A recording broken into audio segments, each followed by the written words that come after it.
ایک بزرگ ایک بستی سے دوسری بستی کو جا رہے تھے۔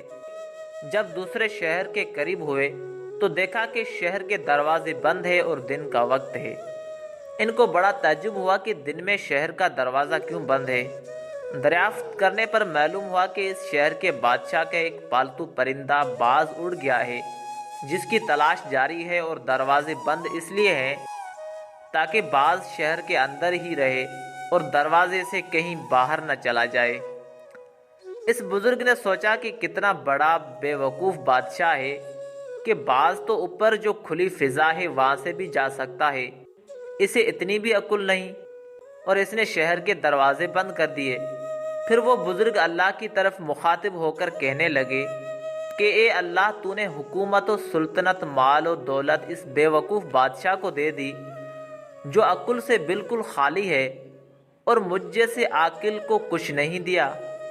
تو اللہ کی طرف سے الہام ہوا کہ کیا آپ اس پر راضی ہیں؟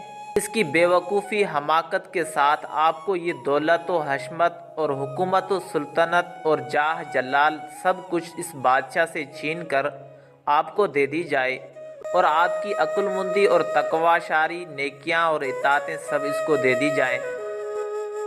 ان بزرگ کو فوراً احساس ہوا اور اللہ سے معافی مانگنے لگا۔ ان بزرگ کو فوراً احساس ہوا اور اللہ سے معافی مانگی اور کہنے لگے کہ یا اللہ، مجھے تقوی والی دولت زیادہ پسند ہے، اگرچہ غریبی کے ساتھ ہی کیوں نہ ہوں، اور یہ حکومت و سلطنت اس کی بے وقوفی، بے ایمانی سمیت لینے سے تو ایمان و عمل کے ساتھ فقر و فاقہ بہتر ہے۔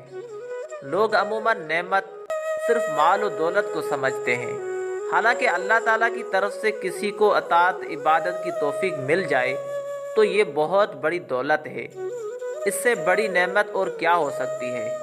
اللہ تعالیٰ سے دعا ہے کہ اللہ تعالیٰ ہم سب کو اس لالچ والی زندگی سے پناہ دے اور تقوی والی زندگی دے۔ اللہ ہم سب کا حامی اور ناصر ہو۔ جزاک اللہ۔